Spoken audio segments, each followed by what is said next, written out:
একটা মৃতদেহ দাফন করা হয়েছে, মাটির নিচে শোয়ানো হয়েছে একজন মানুষকে, কিন্তু কিছুক্ষণ পরেই বন্যার পানির তীরে সেই কবর ভেঙে গেছে আর মৃতদেহটা আবার পানির উপরে ভেসে উঠেছে। এই দৃশ্য কোনো সিনেমার নয়, কোনো কল্পকাহিনীর নয়, এটা 2025 সালে বাংলাদেশের চট্টগ্রাম বিভাগের বাস্তব চিত্র। সোশ্যাল মিডিয়ায় ভাইরাল হওয়া এই একটি ছবি বলে দিচ্ছে পরিস্থিতি কতটা ভয়াবহ আকার ধারণ করেছে। কিন্তু প্রশ্ন হলো, এত বড় একটা বিপর্যয় ঘটে যাচ্ছে অথচ কেন মনে হচ্ছে পুরো দেশ যেন ঘুমিয়ে আছে? চট্টগ্রাম বিভাগ জুড়ে এখন যে পরিস্থিতি চলছে তাকে সাধারণ বন্যা বলে ব্যাখ্যা করা সম্ভব নয়। একদিকে টানা কয়েকদিনের অবিরাম ভারী বৃষ্টিপাত, অন্যদিকে পাহাড়ি ঢল আর আকস্মিক বন্যা মিলিয়ে পুরো অঞ্চলটাকে যেন গিলে খাচ্ছে পানি। আর এই পানির সাথে এসেছে পাহাড় ধস, যা মানুষকে ঘুমের মধ্যে মাটি চাপা দিয়েছে। এখন পর্যন্ত প্রাণহানির সংখ্যা 50 ছাড়িয়ে গেছে। কিন্তু যারা এই অঞ্চলের বাস্তব পরিস্থিতি জানেন তারা বলছেন আসল সংখ্যা আরও অনেক বেশি হতে পারে, কারণ বিদ্যুৎ নেই, মোবাইল নেটওয়ার্ক নেই, সড়ক যোগাযোগ বিচ্ছিন্ন, দুর্গম এলাকাগুলো থেকে সঠিক তথ্য আসাই এখন প্রায় অসম্ভব হয়ে দাঁড়িয়েছে। এবার আপনাদের একটু থামিয়ে একটা তুলনা দেওয়া দরকার। মনে করে দেখুন 2024 সালের বন্যার কথা। সেই সময় প্রতিটা মুহূর্তের আপডেট পাওয়া যাচ্ছিল টেলিভিশনের পর্দায়, সোশ্যাল মিডিয়ায়, সবখানে বন্যার খবর সয়লাভ ছিল। মানুষ ঝাঁকে ঝাঁকে এগিয়ে এসেছিল, সাহায্যের হাত বাড়িয়েছিল, কিন্তু রাজনৈতিক নেতারা ছুটে গিয়েছিলেন বন্যা কবলিত এলাকায়। কিন্তু এবার কি হচ্ছে? এবারের বন্যার তীব্রতার দিক থেকে অনেক জায়গায় আগের বারের চেয়েও ভয়ঙ্কর, অথচ মিডিয়া কাভারেজ এতটাই দুর্বল যে দেশের অধিকাংশ মানুষ জানেই না পরিস্থিতি আসলে কতটা সংকটাপন্ন। আর রাজনৈতিক তৎপরতা, সেটা প্রায় শূন্যের কোঠায়। সরকার দলীয় কোনো নেতাকে বন্যা কবলিত এলাকায় দেখা যাচ্ছে না বললেই চলে। শুধুমাত্র জামায়াতের আমির বন্যার্তদের খোঁজ নিতে গিয়েছিলেন, যা ছাড়া হয়তো দেশবাসী এই ভয়াবহতার গভীরতা অনুধাবনই করতে পারত না। এটা কি শুধু মিডিয়ার ব্যর্থতা, নাকি এর পেছনে অন্য কোনো কারণ আছে? এবার আসুন সংখ্যার ভাষায় কথা বলি, কারণ সংখ্যাগুলোই বলে দেবে এই বিপর্যয়ের আসল রূপ। চট্টগ্রাম বিভাগের 5টি জেলায় প্রায় 10,28,000 মানুষ সরাসরি ক্ষতিগ্রস্ত হয়েছেন। শুধু চট্টগ্রাম জেলাতেই 16টি উপজেলা সহ নগরীর বিভিন্ন এলাকায় প্রায় 1,88,000-এর বেশি পরিবার ক্ষতির শিকার হয়েছে।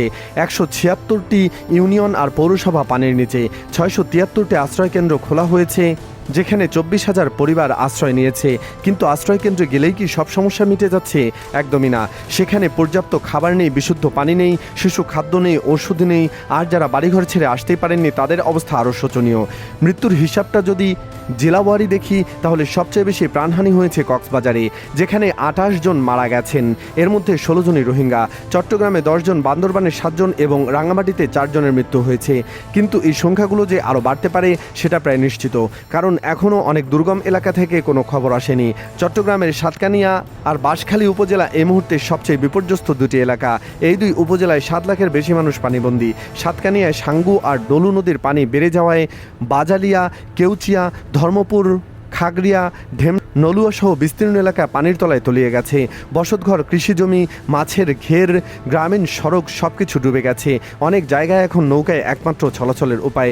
সাতকানিয়া উপজেলার নির্বাহী কর্মকর্তা জানিয়েছেন 4 লাখের বেশি মানুষ এখনও পানিবন্দী, এবং উপজেলা নির্বাহী কর্মকর্তা জানিয়েছেন উপজেলার প্রায় অর্ধেক কৃষিজমি ক্ষতিগ্রস্ত হয়েছে। দুর্গম এলাকায় সড়ক যোগাযোগ আর মোবাইল নেটওয়ার্ক দুটো বিচ্ছিন্ন, ফলে সেখানে পৌঁছানোই এখন সবচেয়ে বড় চ্যালেঞ্জ হয়ে দাঁড়িয়েছে। বাঁশখালীর পরিস্থিতিও একই রকম ভয়াবহ। 14টি ইউনিয়নে বন্যার পানি ঢুকে গেছে। জোয়ারের পানি যুক্ত হওয়ায় খানখানাবাদ, বাহারছড়া, গন্ডামারা, সোনোয়া সহ বেশ কয়েকটি ইউনিয়নে পরিস্থিতি আরও খারাপ হয়েছে। গতকাল বাঁশখালীর বাহারছড়া ইউনিয়নে আকস্মিক বন্যার স্রোত ভেসে গিয়ে আশিক আর মিরাজ নামের 2 তরুণের প্রাণ গেছে। মিরাজের বাবা নিজের ছেলের মৃতদেহ কাঁধে বয়ে নিয়ে যাচ্ছেন। এই ছবিটা সোশ্যাল মিডিয়ায় ভাইরাল হয়েছে। একজন বাবার এই যন্ত্রণার ছবি দেখে কঠিন হৃদয়ের মানুষের চোখও ভিজে যাচ্ছে। এই একটা ছবি বলে দিচ্ছে চট্টগ্রামের মানুষ কতটা অসহায়, কতটা বিপন্ন। এদিকে সাদহা ইউনিয়ন পরিষদের চেয়ারম্যান জানিয়েছেন তার ইউনিয়নে অন্তত 5টি ওয়ার্ড পুরোপুরি পানির নিচে ডুবে আছে। 2,500 পরিবার ক্ষতিগ্রস্ত হয়েছে। উপজেলা প্রশাসন থেকে 1 টন চাল বরাদ্দ দেওয়া হয়েছে, কিন্তু হাস্যকর ব্যাপার হলো পানির কারণে সেই চাল আনাই সম্ভব হচ্ছে না। ত্রাণ দেওয়া হয়েছে কাগজে কলমে, কিন্তু বাস্তবে মানুষের কাছে পৌঁছানো যাচ্ছে না। সরকারের পক্ষ থেকে 700 টন চাল আর 6 কোটি টাকা বরাদ্দ দেওয়ার কথা হয়েছে, কিন্তু একটু ভেবে দেখুন 10 লাখের বেশি ক্ষতিগ্রস্ত মানুষের জন্য এই বরাদ্দ কতটুকু? এটা যেন মহাসাগরের মধ্যে 1 ফোঁটা পানি। এই পরিমাণ সাহায্য দিয়ে এত বিশাল একটা বিপর্যয় মোকাবেলা করা কোনোভাবেই সম্ভব না। কক্সবাজারের দিকেও পরিস্থিতি একই রকম সংকটাপন্ন। চকরিয়া ও মহেশখালী এলাকায় সবচেয়ে বেশি ক্ষতিগ্রস্ত হয়েছে। 18টি ইউনিয়ন আর একটি পৌরসভা প্লাবিত হওয়ায় প্রায় 3 লাখ মানুষ পানিবন্দী। নলকূপ ডুবে যাওয়া, নিরাপদ খাবার পানির তীব্র সংকট তৈরি হয়েছে। অনেক এলাকায় কোমর থেকে বুক পর্যন্ত পানি দাঁড়িয়ে আছে। রান্নাঘর ডুবে গেছে, মানুষ রান্না করতেই পারছে না, না খেয়ে দিন কাটাচ্ছে শত শত পরিবার। রাঙামাটির সাজেক উপত্যকার 461 জন পর্যটক আটকে পড়েছিলেন। সেনাবাহিনী তাদের উদ্ধার করেছে। পানিতে তলিয়ে যাওয়া সড়ক নৌকায় পার করিয়ে সড়ক পথে নিরাপদ স্থানে পাঠানো হয়েছে। বান্দরবানের সব পর্যটন কেন্দ্র 15 জুলাই পর্যন্ত বন্ধ রাখার সিদ্ধান্ত নেওয়া হয়েছে। শুধু চট্টগ্রাম বিভাগ নয়, এই বিপর্যয়ের ছোঁয়া লেগেছে অন্যত্র। হবিগঞ্জের খোয়াই নদীর প্রতিরক্ষা বাঁধ ভেঙে 3 উপজেলার 4 ইউনিয়নে প্রায় 4000 মানুষ পানিবন্দী হয়ে পড়েছেন। সদর উপজেলার লস্করপুর গ্রামে নদীর বাঁধের একটি অংশ ভেঙে যাওয়ায় একের পর এক গ্রাম প্লাবিত হচ্ছে। হবিগঞ্জ শহরের কামরাপুর আর দালিয়ারপুর এলাকায় পানির নিচে বাগেরহাটের টানা বর্ষণে নিম্নাঞ্চল জলাবদ্ধতা তৈরি হয়েছে। গুরুত্বপূর্ণ সড়কগুলো পানির নিচে চলে যাচ্ছে। আবহাওয়া অধিদপ্তরের বিশেষ সতর্কতা বুলেটিন বলছে, বঙ্গোপসাগরে সক্রিয় মৌসুমি বায়ু এবং ভারতের উত্তর পশ্চিম মধ্যপ্রদেশে সৃষ্ট লঘুচাপের প্রভাবে আগামী কয়েকদিনে চট্টগ্রাম, কক্সবাজার, বান্দরবান, রাঙামাটি আর খাগড়াছড়িতে ভারী থেকে অতি ভারী বৃষ্টিপাতের সম্ভাবনা রয়েছে। 5টি জেলাকে পাহাড় ধসের উচ্চ ঝুঁকিপূর্ণ এলাকা হিসেবে চিহ্নিত করা হয়েছে। অর্থাৎ পরিস্থিতি আরও খারাপ হওয়ার আশঙ্কা প্রবল। দুর্যোগ ব্যবস্থাপনা ও ত্রাণমন্ত্রী জাতীয় সংসদে দাঁড়িয়ে বলেছেন 30 জন মারা গেছে, অথচ বাস্তবের সংখ্যাটা 50 ছাড়িয়ে গেছে। এই পার্থক্যটাই বলে দিচ্ছে সরকারের কাছে সঠিক তথ্য পৌঁছাচ্ছে না, অথবা পৌঁছালেও সেটা স্বীকার করা হচ্ছে না। দুটোর যে কোনো একটা হোক, দুটোই ভয়ঙ্কর। প্রধানমন্ত্রী তারেক রহমান উদ্ধার ও ত্রাণ কার্যক্রমে জোরদার করার নির্দেশ দিয়েছেন এবং সার্বক্ষণিক পরিস্থিতি পর্যবেক্ষণ করছেন বলে জানা গেছে। সেনাবাহিনী স্পিডবোটে করে ত্রাণ পৌঁছে দেওয়ার প্রস্তুতি নিচ্ছে। কিন্তু প্রশ্ন হলো, এই প্রস্তুতি কি যথেষ্ট? যখন লাখ লাখ মানুষ পানি, খাবার, ওষুধ ছাড়া আটকে আছে, তখন শুধু নির্দেশ দেওয়া আর প্রস্তুতি নেওয়া কি যথেষ্ট?